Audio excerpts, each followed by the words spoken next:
Ya, teman-teman, sekarang ini apalagi masa pandemi, di YouTube itu sering terjadi perang antara terutama ya Kristen dengan Islam tentang dogmatik mereka masing-masing. Dan arah tujuannya adalah hari akhir.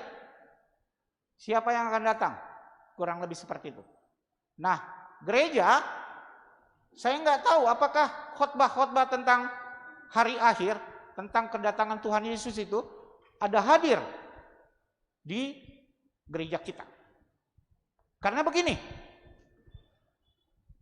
setelah saya mengajar di gereja karismatik dan gereja kita, gereja HKBP, GPIB, dan lain sebagainya di bawah PGI, ada satu hal yang saya lihat, bahwa tanda kutip ya, tanda kutip, gereja karismatik itu mempunyai dogmatik adalah teologi sukses. Kalau tidak sukses, berarti ada apa-apa di kita. Kita berdosa dan lain sebagainya. Jadi semuanya harus sukses. Harus sukses. Harus sukses. Beda dengan kita. Kalau kita dalam keadaan hancur sekalipun, dalam keadaan terpuruk sekalipun, firman Tuhan selalu hadir di tengah-tengah kita. Apapun masalahnya, apapun kendalanya, kita diajarkan untuk tetap taat dan setia kepada Tuhan Yesus. Itu bedanya. Sehingga kadangkala akhirnya di gereja-gereja karismatik, tanda kutip ya, tidak semua, kalau ada apa-apa yang disalahkan ya kitalah. Kurang berdoa, kurang kasih persembahan, dan lain sebagainya. Tapi kadang-kadang di gereja kita pun, sorry kalau saya sentil-sentil, parkir aja 10.000, 15.000. Parkir, apalagi kalau mobilnya BMW. Kalau ke gereja, uang 10.000 masih rajin ke gereja, berarti kita dosa. Karena parkir saja sudah 15.000. Kalau uang 10 ribuan rajin masuk gereja di kolekte, kita yang salah. Kita kalah nanti sama gereja karismatik. Nah, itu jangan. Tadi Pak Jauh sudah singgung bahwa ibadah jemaat itu adalah yang paling enak adalah suasananya. Ya, marturia, diakonia, semuanya. Bukan hanya firman Tuhannya saja hari Minggu, tapi semuanya. Termasuk musik gerejanya. Nah, jadi setelah kita amati bersama, maka nyanyian-nyanyian di gereja itu maka harus menguatkan kita semua. Dikupas, dicari. Kenapa ya? Nah, inti permasalahannya yang paling utama adalah kurang beraninya komisi musik untuk menempatkan lagu-lagu sulit di dalam gereja. Ya, saya yakin semua peserta yang hadir mungkin pasti ada komisi musik di dalamnya. Saya nggak tahu gereja HKBP menentukan nyanyian ibadah itu siapa yang menentukan. Saya tidak tahu dan saya tidak mau mengambil alih atau memberi saran atau apapun. Karena ini wewenang dari gereja masing-masing. Saya hanya cuma mencontohkan. Kalau di gereja kami, di GPIB, ini untuk tidak menjadi contoh atau untuk juga tidak menggurui. Di gereja kami, komisi musik itu benar-benar harus dipilih yang betul-betul menguasai musik gereja. Bisa membaca not, bisa mengajar, kemudian bisa menjemaatkan nyanyian-nyanyian ibadah. Kurang lebih seperti itu. menguasai bahan-bahan nyanyian. Sampai ada lomba di lingkungan sinode, dalam hari ini mungkin sinode HKBP, kalau kami sinode GPB. Lomba berpacu dalam kidung jemaat. Mungkin HKBP bisa buat lomba berpacu dalam buku nyanyian baru yang disusun selama Pak JAU. Lomba berpacu dalam buku ending. Sehingga semua bisa merasuk di dalam nyanyian tata ibadah kita. Saya kembali lagi. Di gereja kami itu ada timnya.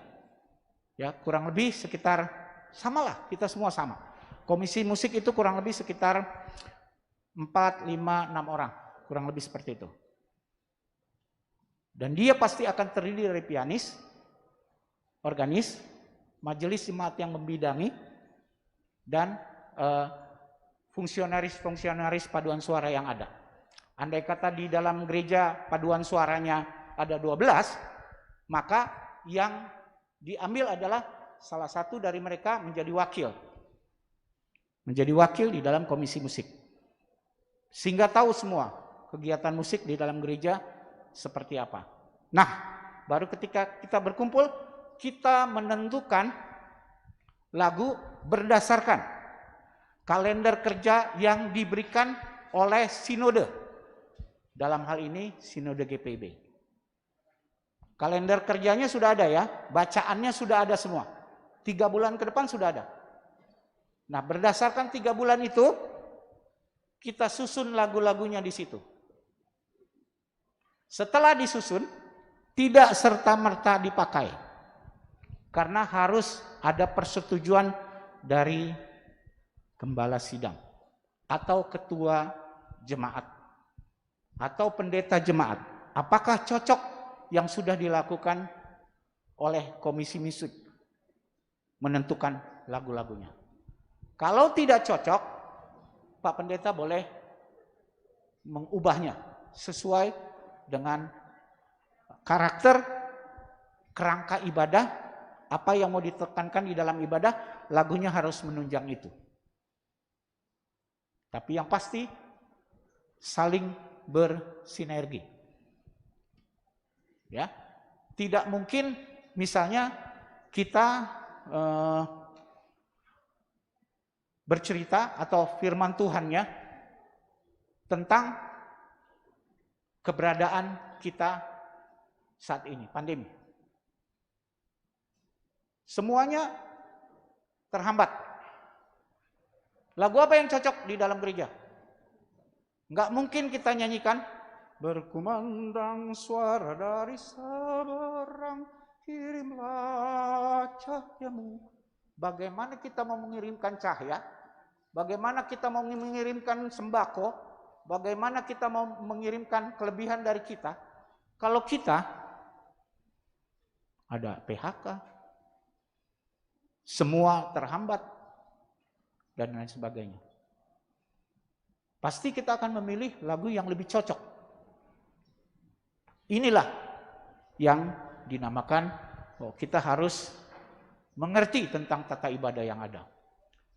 Yang lebih parah lagi teman-teman, atau lebih spesifik harus kita tangani adalah ketika kita masuk di dalam ibadah-ibadah khusus. Saya yakin di HKBP pasti sudah turun-temurun. Anak-anak, remaja, naposo, ina, ama, sampai yang berikut. Luar biasa. Dan semuanya itu berjalan secara otomatis.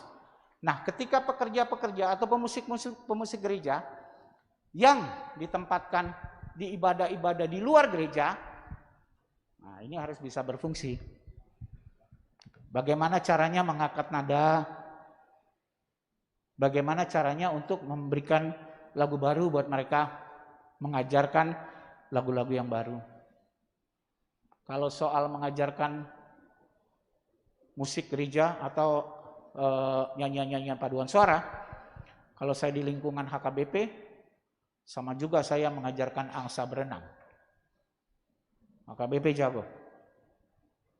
Ya, yang saya tahu HKBP adalah terakhir prestasi HKBP adalah paduan suara prianya di Jakarta itu juara 2 nasional.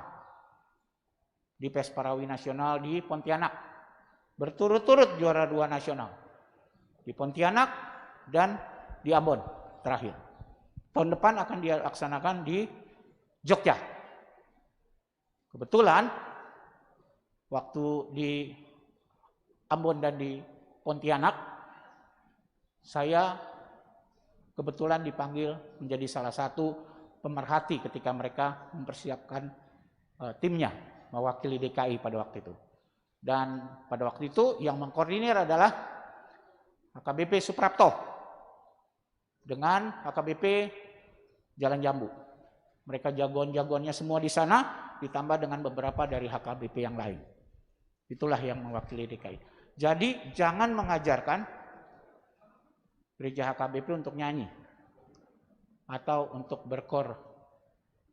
Pasti mereka luar biasa, jauh lebih bagus.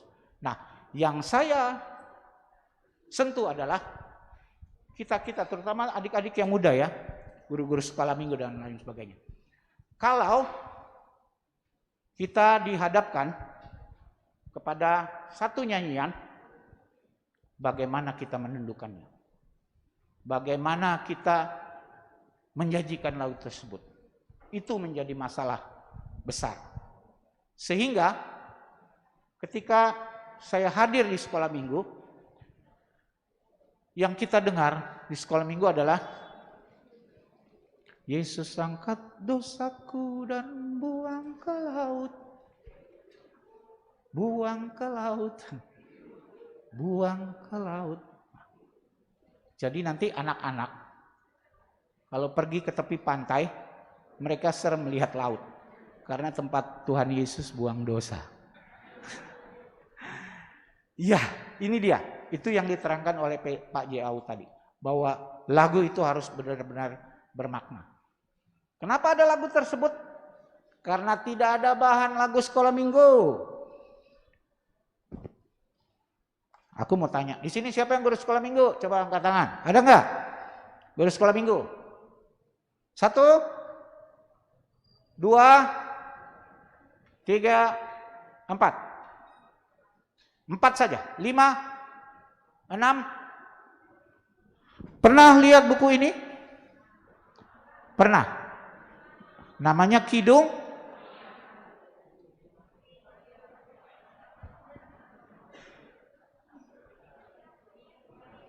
Sekolah Minggu. Nah, ini dia ini. Ya.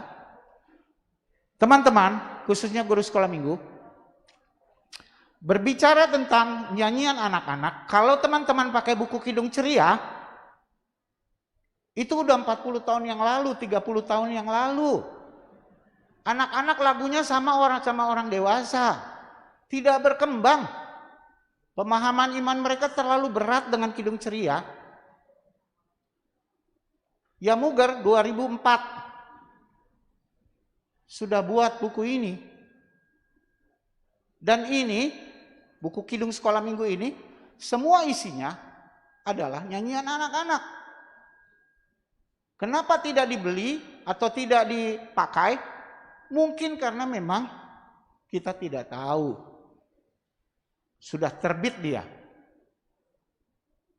Mungkin juga kita tidak kenal. Tidak kenal, tidak sayang, maka tidak kenal. Ini bukunya. Contoh misalnya.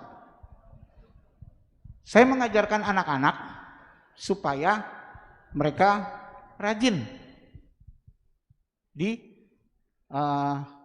rumah. Atau dimanapun mereka rajin. Lagunya sederhana. Ambil sapu, sapu-sapulah bersih. Ambil sapu, sapu-sapulah bersih. Kamar tidur, ruang tamu, dapur, dan halamanmu. Hei, ambil sapu, sapu-sapulah